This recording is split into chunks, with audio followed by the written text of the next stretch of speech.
The flight back was quiet in the way only shared exhaustion can be. No one slept well, but no one complained either. Headphones stayed on. Eyes stayed forward. Each of them replayed Bear Lake in their own way. Briggs stared out the window like he wanted to punch whatever answers were hiding in the clouds. Baruti sat relaxed, hands folded, tracking something invisible even now. Dr. Klein thumbed through notes she had no intention of filing yet. Hughes watched Mike when he thought no one noticed. Mike felt it all. Everyone was wondering what made him different. He was wondering if he already knew the answer and just didn't have the language for it yet. When the wheels touched down, Hughes stood before anyone could unbuckle. "Change of plans," he said. "I'm driving." The assigned driver waiting on the tarmac looked confused. Hughes waved him off like it was nothing. "Sir, protocol. Says morale matters," Hughes cut in. "Get some coffee, we're good."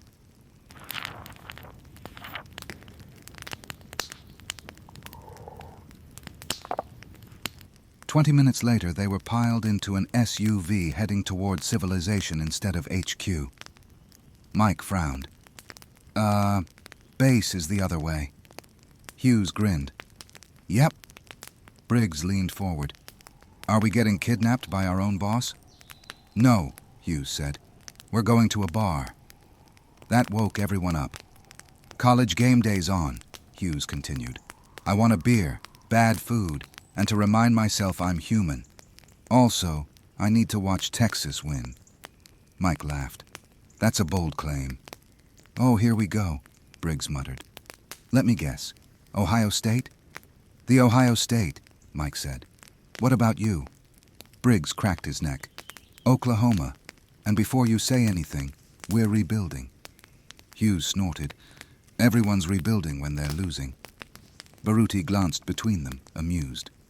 "I do not understand American football," he said calmly, "but I enjoy watching grown men argue like rival clans." Dr. Klein smiled into her coffee. "I'm just here for Pat McAfee." The bar was loud, warm, and alive. Televisions blared highlights. College colors clashed on every wall. The smell of fried food hit them like a blessing. They claimed a table. Beers arrived. The arguing started immediately. "That was targeting!" Mike barked at the screen. "That's football," Hughes shot back. "Learn the difference." Briggs pointed with a fry. "Neither of you know pain until you've watched Oklahoma defense this season." Baruti leaned back, laughing openly now. "This is better than the slopes." Dr. Klein raised her glass. "To not being chased by skinwalkers." They drank. For a while, the world narrowed to noise, arguments, and comfort. Mike laughed more than he had in weeks. His shoulders loosened. His hands stopped shaking. Still, between plays, he felt it again. That quiet pull. That sense of being watched, not by enemies, but by something older, something patient. Hughes noticed. When the arguing lulled and the beers thinned, Hughes leaned in just enough for Mike to hear him over the crowd. "You don't have to figure it out tonight," Hughes said. "Whatever it is," Mike nodded. "Feels like it's already figured me out." Hughes studied him for a long second, then smiled. "Yeah," he said. "That tracks." On the screen, Pat McAfee shouted something ridiculous. Briggs groaned. Mike laughed. Hughes raised his beer like Texas had already won.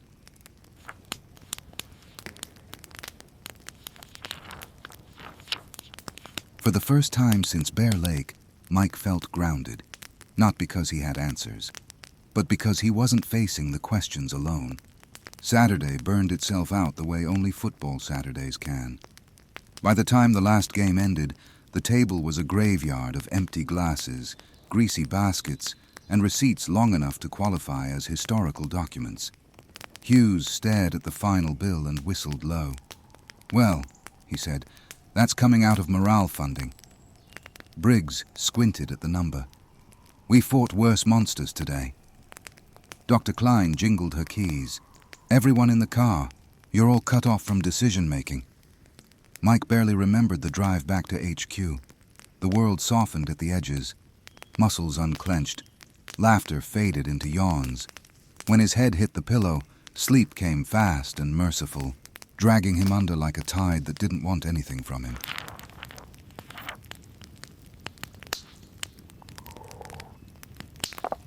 Sunday morning didn't care.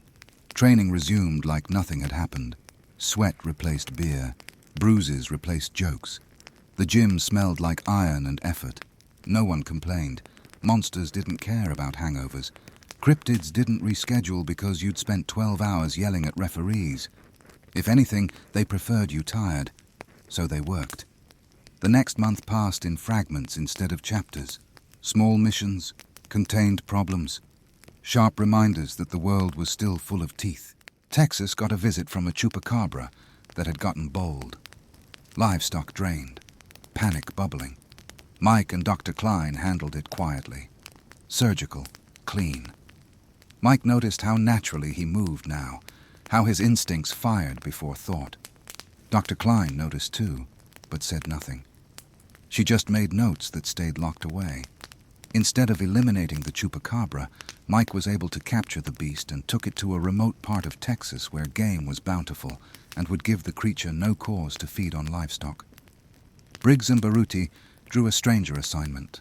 Loveland, Ohio, frogmen. Briggs stared at the briefing photo for a long time before saying, "I'm not calling them that." Baruti smiled. "They call themselves that." "Of course they do." The problem wasn't the frogmen, or frog wizards, as Briggs labeled them with zero respect and increasing fondness. It was feral dogmen encroaching on their territory. Hungry, disorganized, dangerous. Briggs broke bones. Baruti calmed storms. The frogmen watched from the riverbanks, glowing eyes and webbed hands raised in gestures that might have been spells or might have been applause. Peace was restored. Briggs came back with a scar and a story he exaggerated twice before dinner. No mission shook the team. No ancient evils. No full moons demanding sacrifices. Just work. They trained together, sparred, ran drills until muscle memory replaced hesitation. They shared food, shared stories, shared silences. Something between them settled and hardened, like metal cooling after a forge. Friends, whether they admitted it or not. Mike felt it most at night, lying awake in his bunk. The sense that his life had clicked into a track he hadn't known existed. Whatever he was becoming, it wasn't happening alone. And somewhere out there, beyond the reach of reports and briefings, something else was watching, waiting, patient.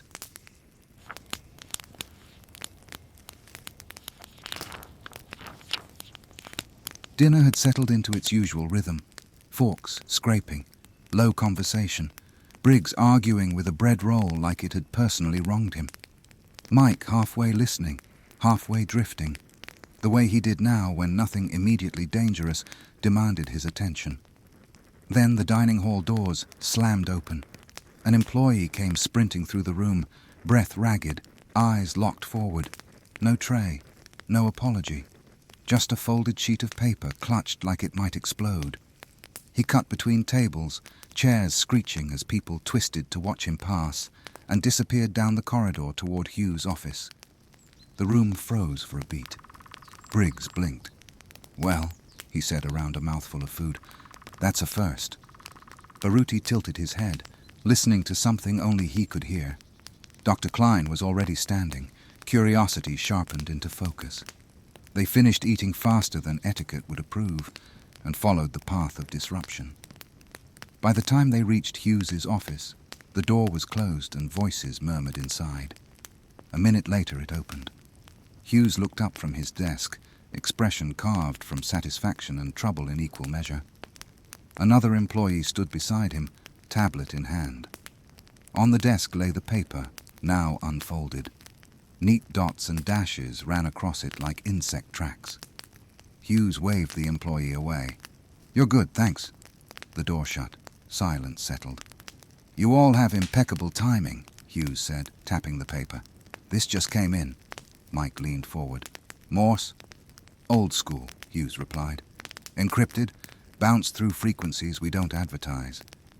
This message came from a friend. He is a self-proclaimed mountain man and he needs our help.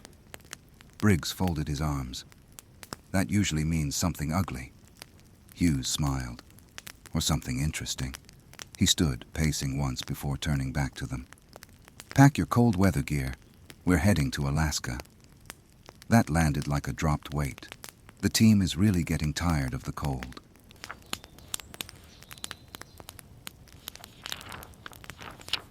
Hughes continued, clearly enjoying this part. He lives off-grid. Decided it was a fantastic idea to sneak onto a preserve years ago and build himself a cabin. Dr. Klein raised an eyebrow. Illegally. Very, Hughes said cheerfully. Anyway, he's got new neighbors, the kind that don't knock.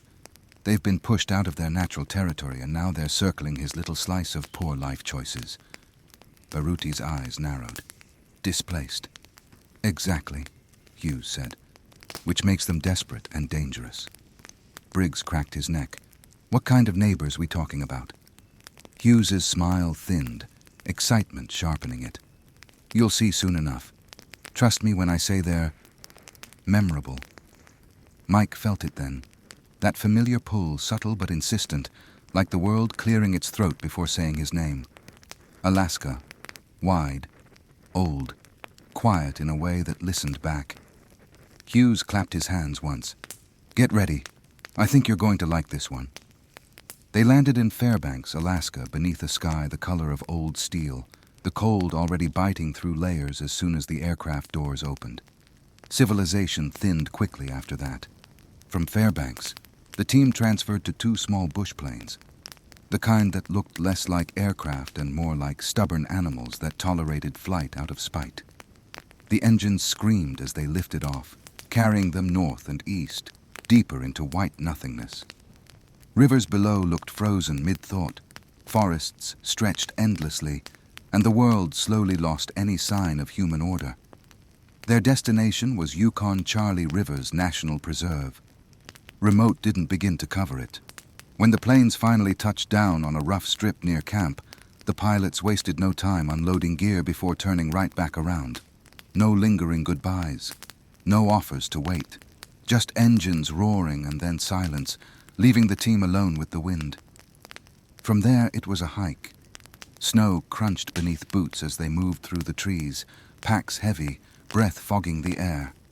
The cabin eventually came into view, half buried in snow, smoke long gone from its chimney. A place that existed because someone refused to leave. "This is Slavin's Roadhouse?"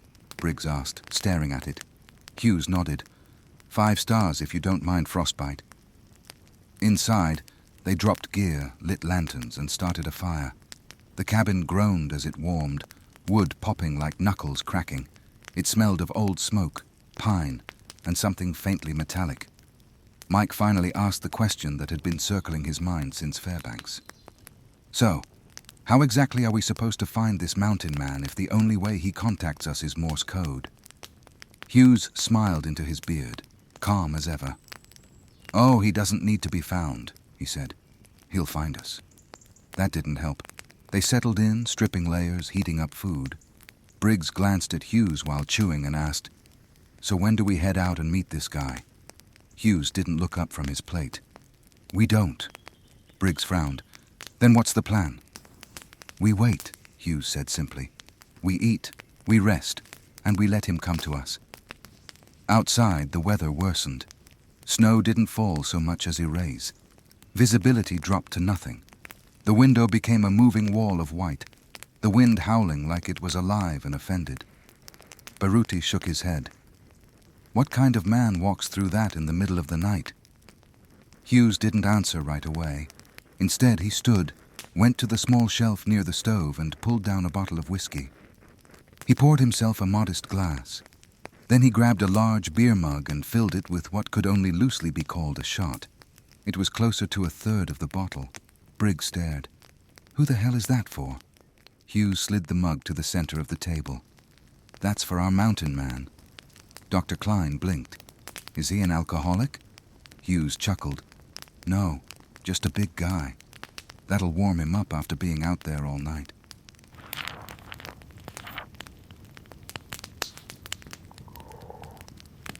Time stretched. The fire crackled. Wind screamed. Snow rattled the walls. The clock ticked loud in the quiet, hands crawling toward 11 p.m.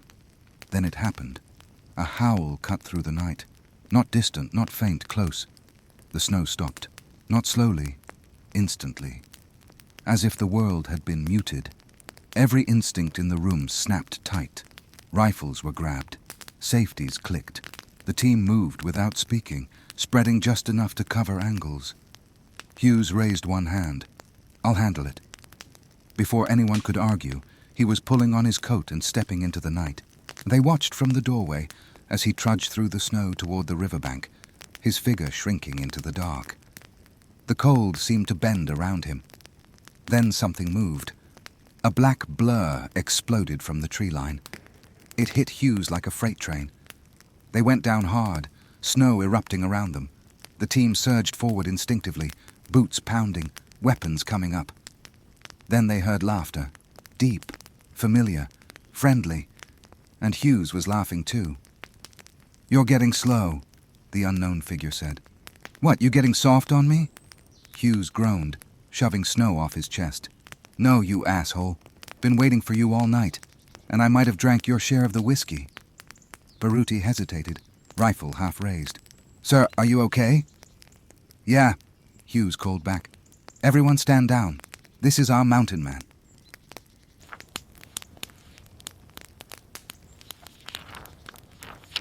They stopped about 100 yards out, too far to make out details.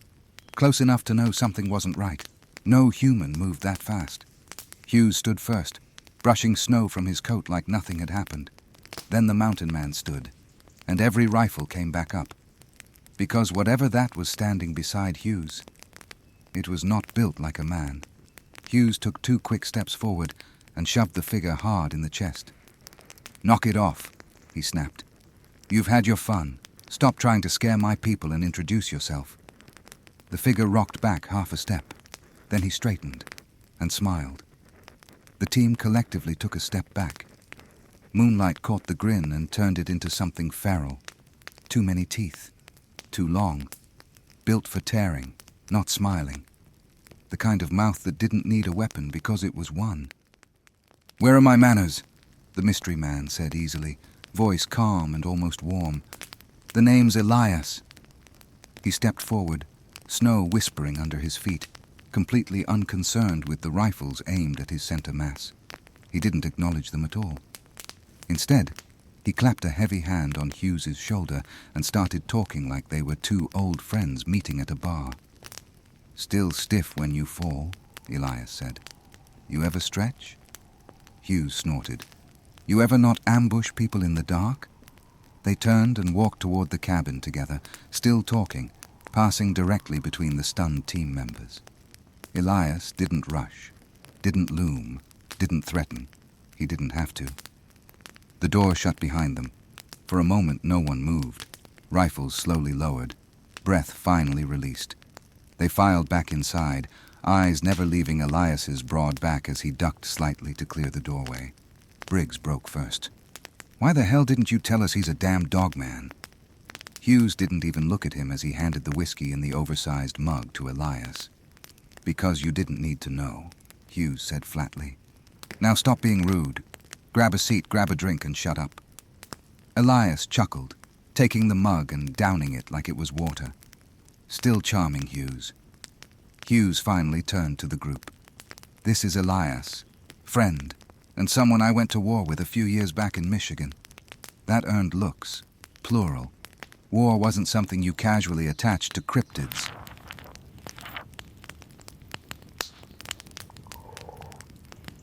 Hughes gestured around the room. "This is my team." Introductions went quickly. Elias nodded to each of them, polite, relaxed. When he reached Mike, though, something changed. Elias stopped smiling, his head tilted slightly, nostrils flaring once, slow and deliberate. His eyes narrowed, not in hostility, but in focus, like a hunter catching a scent he hadn't expected.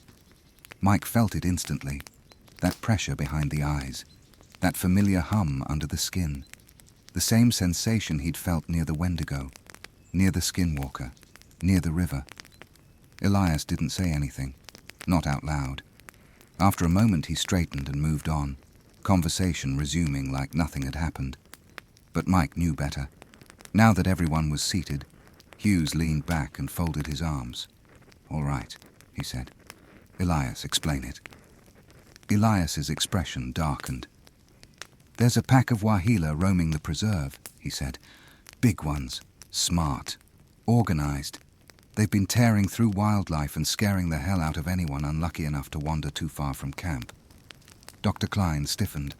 "Wahila, very large wolf-like creature that can be very deadly, but I do not show any evidence of them being in this area." "Exactly," Elias replied, "which makes this wrong."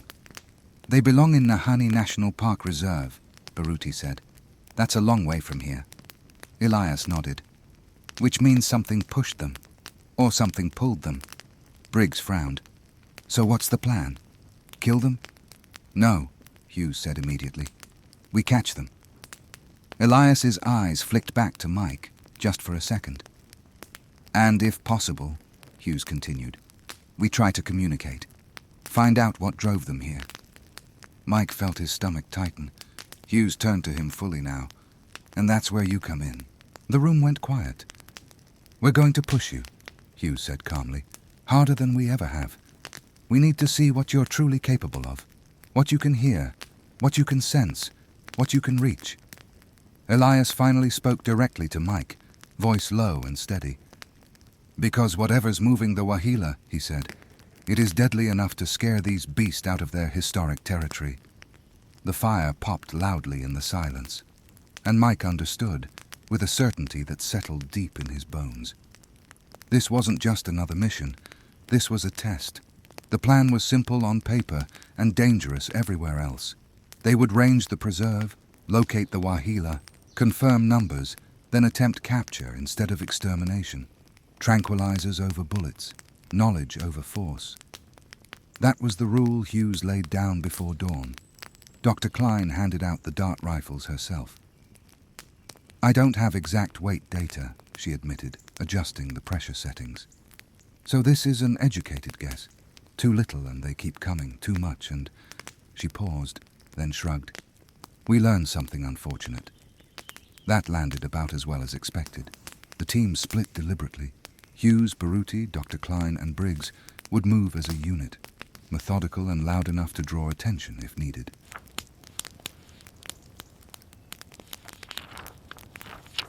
Mike went with Elias. No arguments, no debates. It felt decided long before anyone said it out loud. The next morning broke cold and sharp, the kind of Alaskan air that felt like it was scraping your lungs clean with every breath. Snow was untouched, pristine, which made the tracks impossible to miss. Baruti crouched first, gloved fingers hovering inches above the impressions. "Heavy," he murmured. "Not rushing, confident." Wahila. They followed the trail less than a mile before it began to split. A den site appeared ahead, dug deep into a natural ridge. Massive, old. From there the tracks fanned outward, controlled dispersal instead of panic. "They're hunting in units," Briggs said. 3 per group." Elias sniffed once, slow and deliberate. "Alpha's not with all of them," he said, "but he's not far." His eyes locked east. "That way." He looked at Mike. "You ready?" Mike nodded. Elias didn't give a countdown. He simply grabbed Mike and threw him over his shoulder like he weighed nothing. Then the world turned into wind and white. Trees blurred into streaks. Snow exploded beneath Elias's feet as he ran, each stride devouring impossible distances. Mike clung instinctively, heart hammering, half terrified and half awestruck. Behind them, Hugh's team stopped dead. Briggs lowered his rifle slowly. "Every time," he muttered, "I forget how fast they really are." Seconds later, Elias skidded to a halt at the edge of a cliff. Below them, a wide clearing opened like a wound in the forest. And there they were, 3 wahila. They were massive, even at a distance. Thick white fur matted with blood. Long limbs built for speed and violence. They tore into a fresh kill with practiced efficiency. A bull moose lay ruined at their feet. One stood apart, bigger, broader, scarred across the muzzle. The alpha. Mike felt it before Elias said anything. A pressure, authority radiating off the creature like heat. "That's your target," Elias whispered. "Drop him first." Mike settled in, breath steady despite the adrenaline. The dart rifle felt small in his hands compared to what he was aiming at. He squeezed the trigger. The dart struck the alpha high in the shoulder, burying deep. The wahila snarled, snapping its head around, confusion flashing across its lupine face. The other two reacted instantly. Mike didn't wait. Second shot. Hit. Third shot. Hit. All three wahila scattered, pacing in tight, frantic circles, snapping at the air, claws tearing into the snow as if something invisible had bitten them. Elias grinned. Good placement. The tranquilizers worked fast. The alpha stumbled first, legs locking, massive body swaying before crashing into the snow like a fallen tree. The others followed seconds later, collapsing hard enough to shake the clearing. Silence returned. Mike exhaled shakily. "Dr. Klein nailed the dosage," he said. They watched for a full minute. No movement, no sudden resurrection. 3 wahila, unconscious, alive, captured. Mike tapped his calm. "Targets down, alpha included."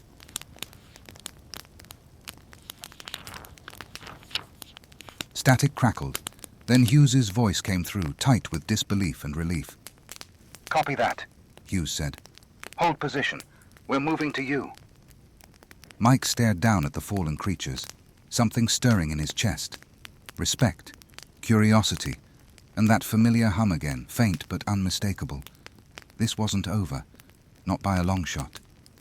The snow began to shift before anyone heard them. Elias's ears twitched first. His posture changed, spine stiffening, head angling into the wind. "We've got company," he said quietly. From the tree line, 3 more wahila emerged. They moved like ghosts made of muscle and frost, spreading out instinctively, circling the clearing. Hackles raised, teeth bared, low snarls rolled from their chests, vibrating through the cold air. Their eyes locked on the bodies in the snow. On their alpha. Hughes's team got to their location at what seemed to be the exact same time and reacted instantly. Rifles came up in perfect unison. Safeties clicked off. Baruti slid 1 foot back, grounding himself. Briggs squared his shoulders, jaw set. Dr. Klein froze, breath shallow but steady. No one fired. Yet. The wahila answered with a step forward, then another. Snow crunched under claws the size of dinner plates. The air went razor thin. "Easy," Hughes warned under his breath. "Nobody do anything stupid." The wahila closest to the alpha snarled louder, lips curling back to reveal fangs yellowed with age and blood. Its gaze flicked from Elias to Mike, then lingered on Mike a fraction longer than felt comfortable. That was when Mike stepped forward. "Lower your weapons," he said. Every head snapped toward him. Briggs hissed, "Mike!" "I've got this," Mike said, louder now. Calm, but edged with something unfamiliar. Authority, maybe. Or instinct.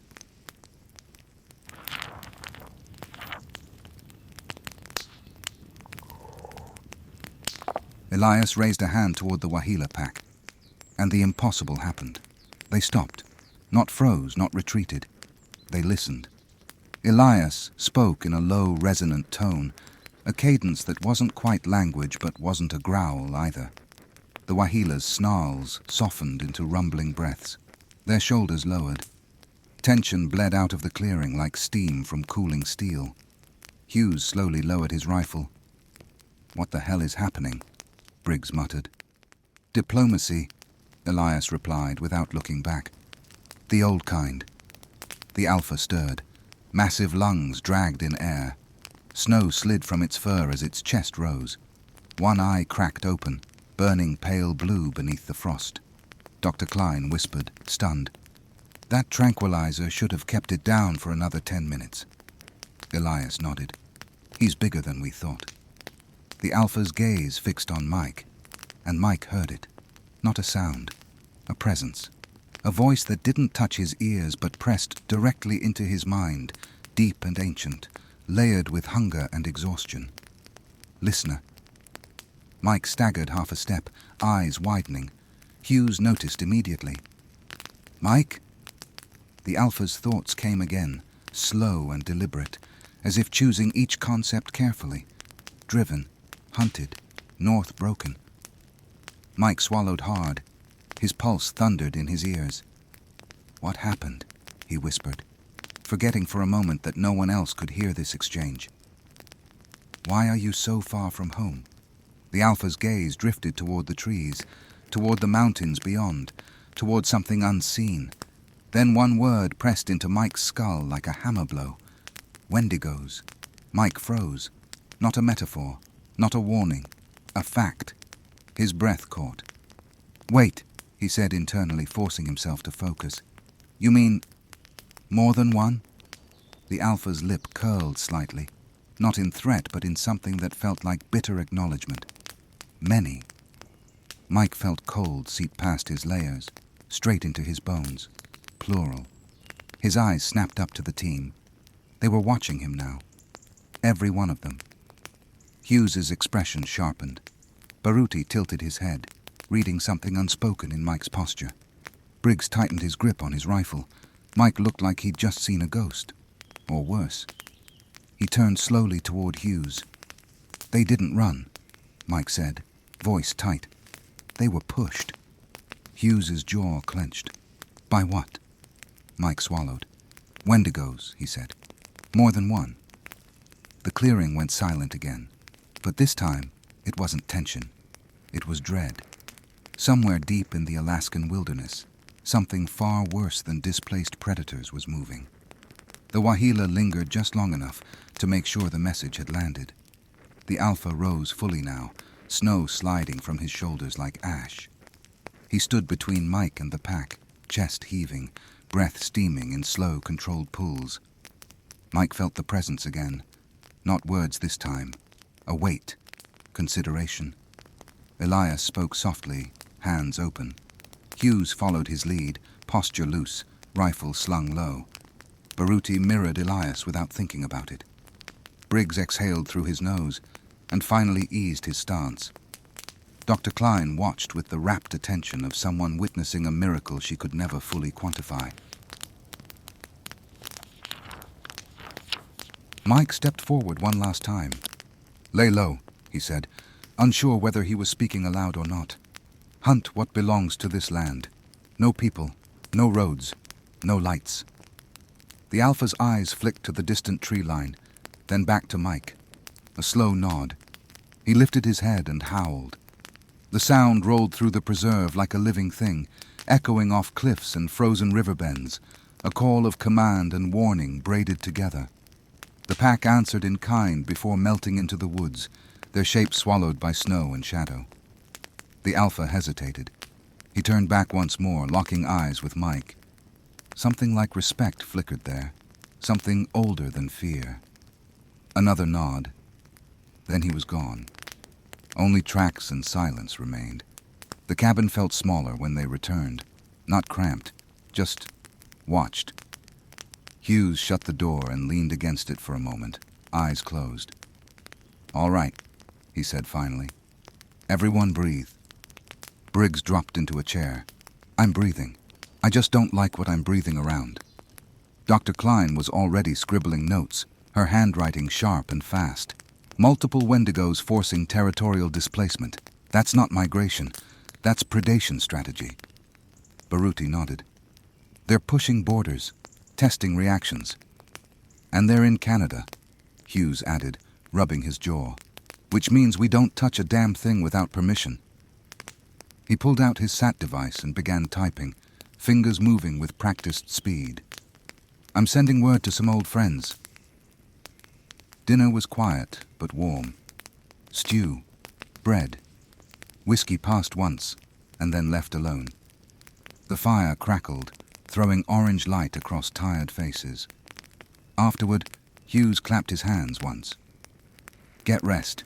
Tomorrow might be paperwork hell or it might be something worse. Either way, passports ready. That earned a few tired laughs. Beds creaked, boots came off, layers peeled away, sleep found them fast. Almost everyone. Mike lay awake, staring at the cabin ceiling, replaying the Alpha's voice. That was when he noticed the voices, low, measured, coming from the fireplace. He rolled onto his side just enough to see the glow of embers and two silhouettes standing near the hearth, Hughes and Elias. "When was the last time you saw him?" Hughes asked quietly.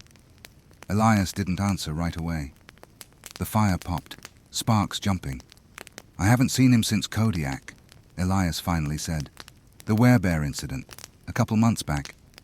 Hughes exhaled slowly. "That's not good." "No," Elias agreed. "It's not." "I hope he's all right," Hughes said. "Not like a commander, like a brother." Mike frowned into the dark.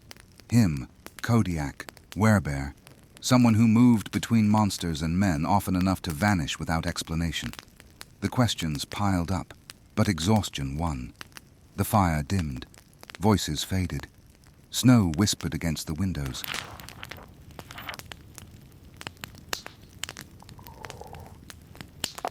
Morning came thin and pale, the kind of Alaskan light that didn't so much arrive as bleed in through the cracks of the world. Hughes was already awake when the rest of them stirred. Coffee steamed in battered mugs. The SAT device sat on the table, its screen glowing with a single, blessed message. Cleared for cross-border operation. Limited window. No Canadian assets available. Briggs squinted at it. "That's government speak for you're on your own, isn't it?" Hughes didn't deny it. "They gave us permission. That's the part that matters." Mike felt the weight settle in his chest. Wendigos weren't like the others. Not territorial beasts. Not guardians. Not even predators in the honest sense. They were hunger with legs. The logistics turned absurd fast. 2 bush planes were standard. A third, much larger aircraft, was not. The pilot stared at Elias, stared at the plane, then back at Elias. "That ain't gonna work." Elias shrugged. "I can crouch. You'll snap the frame. Then I'll sit very still." They solved it the only way remote aviation ever solved anything. Bigger plane, louder engine, questionable safety margins. Elias rode alone. Mike watched him board, ducking under the wing like a walking landslide of muscle and black fur. When the planes lifted off, the world below turned to jagged white and black. Rivers like frozen veins, forests that looked endless enough to swallow cities whole. No one talked much. They touched down at Nahanni Butte airstrip just after noon. The cold hit different here. Sharper, older.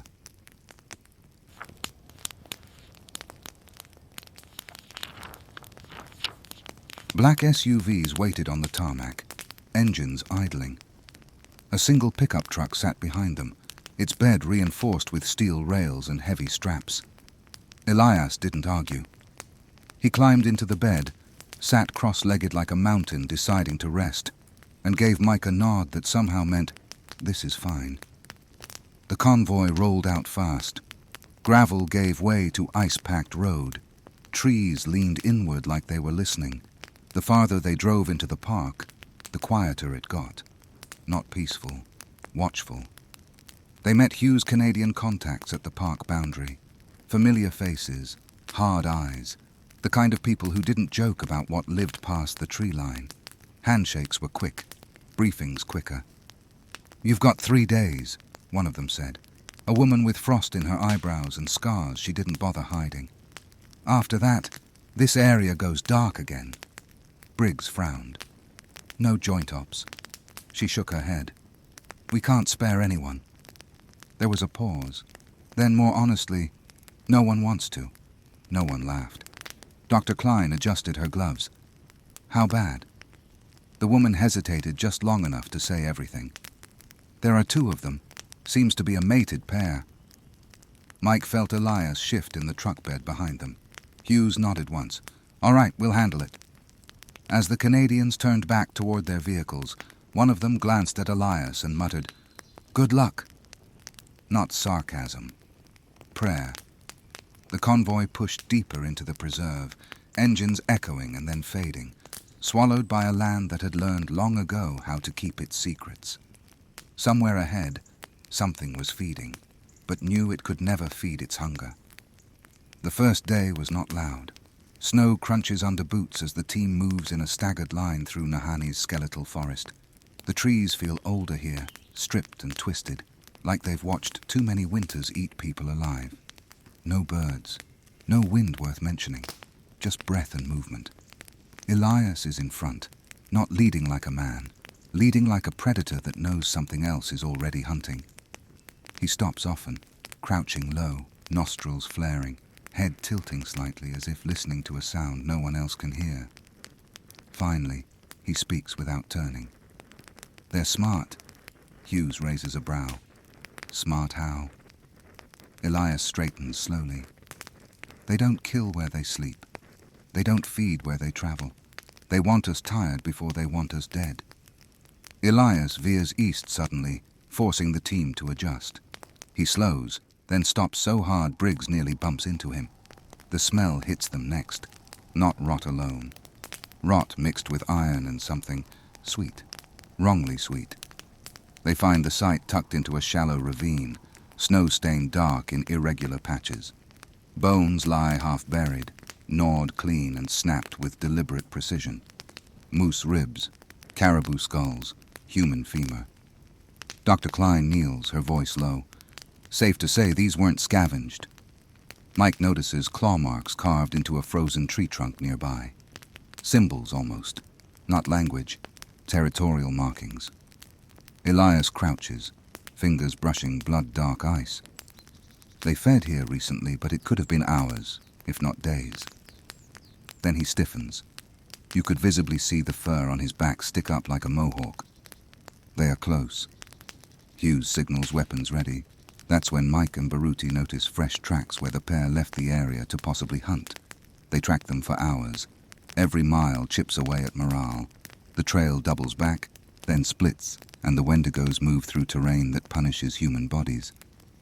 The air grows colder as daylight fades, like the land itself is tightening its grip. They hear things, footsteps that don't match the team's rhythm. They hear a faint whistle that carries something unsettling with it. Elias growls under his breath. Nothing ever comes from it, though. They just have the sense of being watched. By late afternoon, snow begins to fall again, thick and heavy. Visibility drops. Muscles ache. Fingers stiffen. Then Elias stops dead. River ahead. Mike feels it too. That wrong pressure. That sense of being watched from below. They crest a ridge and see the clearing. A frozen river snakes through the gorge, ice fractured and black water visible beneath. In the clearing beyond, a grizzly bear lies torn open, steam rising from exposed organs.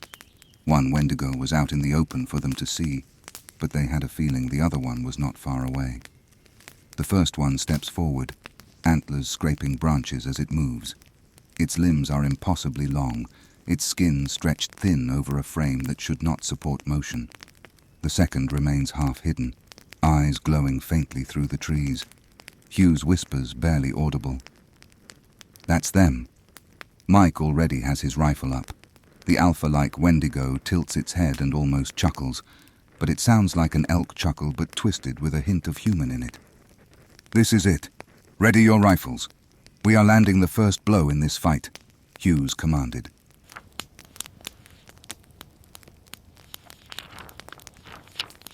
Gunfire cracked through the air. Silver rounds hit. The Wendigo barely flinches. It moves sideways instead of forward, impossibly fast, forcing the team to spread. The second Wendigo circles wide, silent.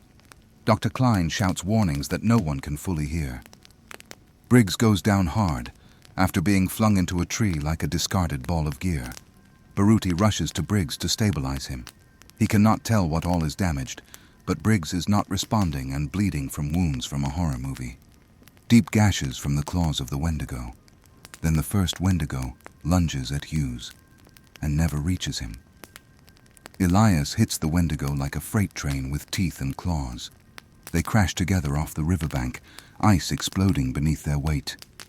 Freezing water erupts as both vanish beneath the surface. The second Wendigo screams, not in pain, but in rage. Mike feels it hit him like a physical force. In the river, Elias surges back up, soaked and snarling. The Wendigo slashes wildly, claws ripping fur and flesh. Elias grabs one antler, plants his feet, and pulls.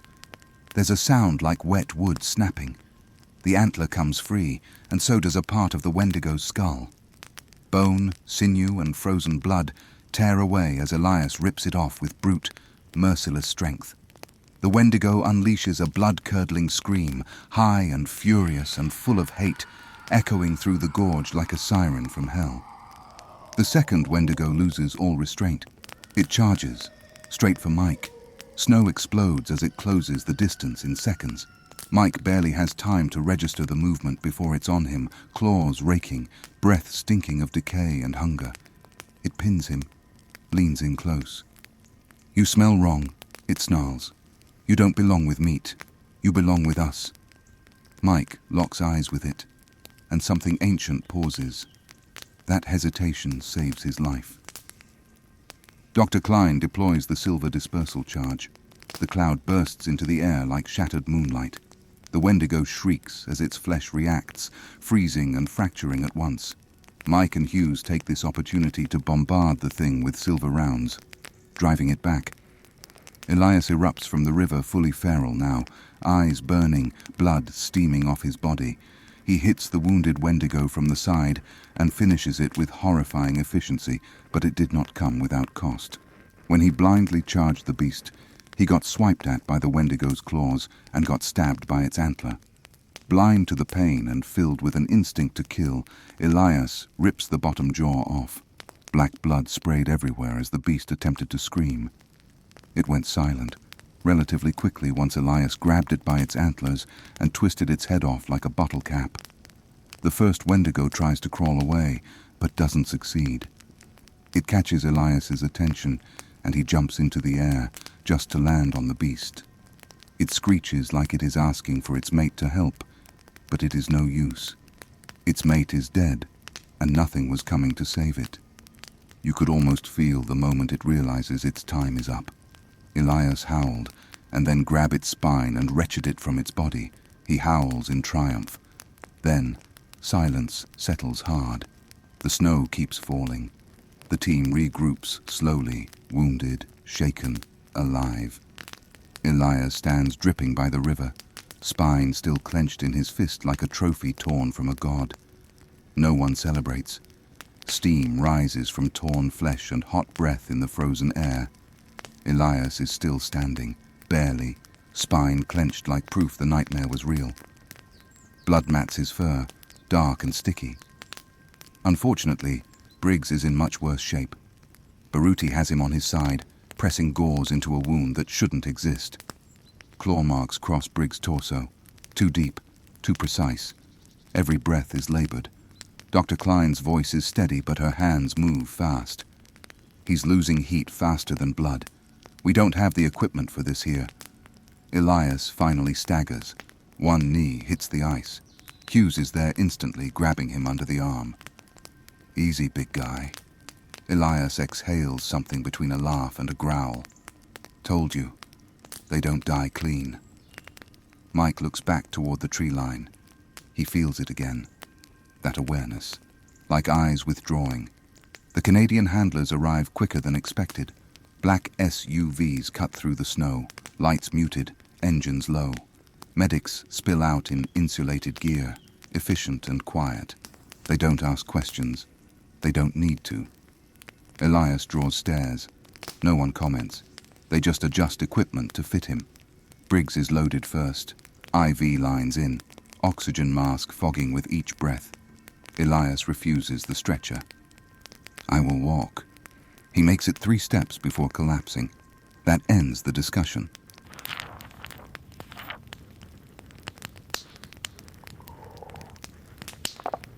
The Canadian facility is buried deep, concrete and steel, pretending to be a research outpost. Fluorescent lights buzz overhead as med teams work fast and say little. Dr. Klein is sidelined. That hurts her more than any injury. Elias is sedated with enough tranquilizer to down a small elephant. Even then, his vitals spike and settle unpredictably. Briggs flatlines once. They bring him back. Barely. Hughes stands behind the glass, jaw tight, arms crossed, watching his people bleed under someone else's roof. A Canadian officer finally approaches. "We've done what we can, but this is only a temporary fix." Hughes doesn't turn. Define temporary. Hours, maybe a day. Let's just say time is against you. Later, behind closed doors. No weapons, no uniforms, just men and consequences. The Canadian commander folds his hands. "Your presence here is tolerated, but we are also thankful for what your team has done for us. We can help stabilize your men until you get back to the States." Hughes meets his gaze. "Thank you, sir. Hopefully we have brought balance back to your park. Now, if you would excuse me, I gotta get my men home." Silence stretches. Then Hughes nods at Mike and Baruti as he walks out the room and into the halls. "Prep transport. We're going home." They move at night. Elias is loaded into a reinforced cargo plane, sedated again, restraints humming softly with power. His breathing is slow, uneven. Briggs is wrapped in heat blankets, monitors blinking like nervous eyes. Mike sits between them during the flight. He doesn't sleep. At one point, Elias stirs. Even drugged, his eyes open just enough to meet Mike's. There's recognition there, something unspoken. "You remind me of him," Elias muttered once. Before Mike could ask him who he meant, the sedatives kicked back in and he went back to sleep. The landing is rough. Medical teams swarm the moment the ramp drops. Stretchers roll. Orders barked. Doors slam. Briggs disappears behind surgical doors. Elias is taken deeper, somewhere not marked on any map. Hughes finally exhales. Just once. Dr. Klein wipes blood off her hands that isn't hers. Baruti leans against the wall, eyes closed, whispering a prayer he hasn't used in years. Mike stands alone for a moment, wondering if his friend Briggs is going to be okay. They get word that Briggs flatlined again at 2:17. The sound is wrong, too clean, too final. A long, unwavering tone that slices through the ICU like a blade. Dr. Klein is already moving before anyone else can breathe. Clear.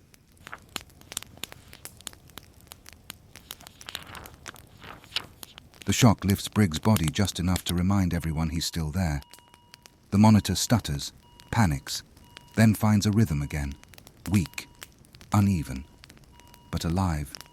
No one cheers. They've learned better. At 4:03 it happens again. This time Hughes doesn't move from the corner.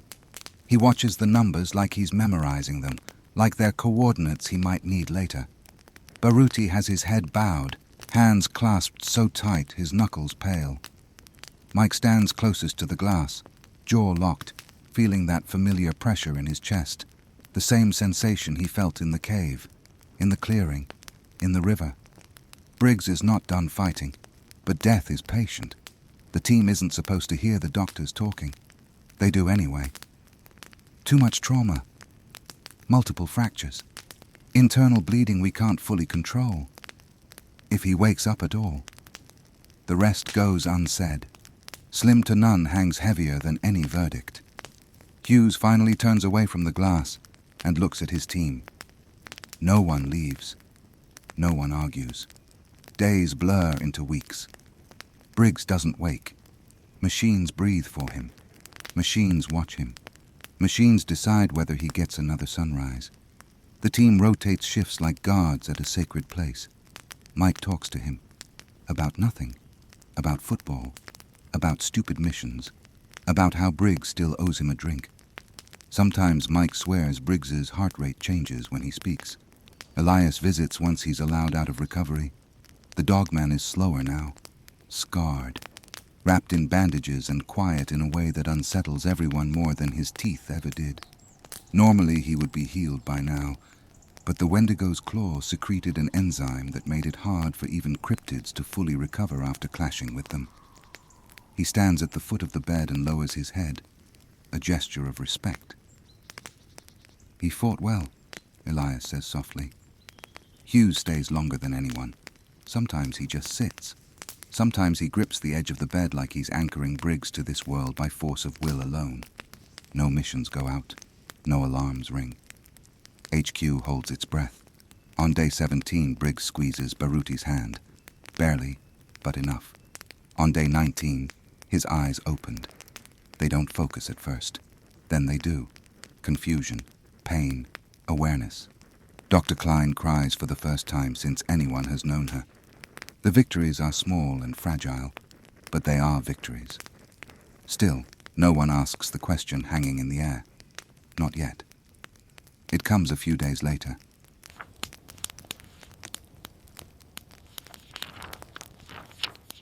Hughes, Mike, Baruti, Dr. Klein, and Elias stand together in a quiet conference room. The doctor across from them folds her hands, choosing each word like it might explode. He's going to live. Relief crashes through the room like a wave. Mike exhales sharply. Baruti laughs once, broken and grateful. Hughes closes his eyes. Then the doctor continues. But the damage to his spine is severe. We've done everything possible. He will not regain function below the waist. Silence. Not shock, not anger, just silence. He will need long-term care. And he will be forced to retire. Hughes nods slowly. He'll hate that. The doctor allows a sad smile. He already asked when he could come back to work, but he does not know the extent of his injuries yet. I figured his team could tell him. They tell Briggs together. He takes it better than anyone expects. He listens. He absorbs. He stares at the ceiling for a long time. Then he snorts. Figures. Wendigos couldn't kill me, but it seems like my luck has run out. Mike grips his shoulder. You saved us. Briggs looks at him. Shut up. I didn't do anything but get tossed like a rag doll. The only person you should be thanking is the big puppy dog over there. As he points at Elias. Later, when the room empties, Hughes lingers. You're still one of mine, he says quietly. Briggs smiles. You have no use for me now, boss. I have nothing left to offer you. You are not getting out of this place that easily. How about a supervisor role? Supervisor? You mean a glorified babysitter? They still need you, Briggs, and even if it is just your knowledge guiding them, it will help tremendously. Okay. Geez, this isn't some soap opera or Hallmark movie. I will help you supervise these idiots. Now stop with the soft shit. Hughes grinned. Well, back to work then. We got missions to catch up on. The team has changed.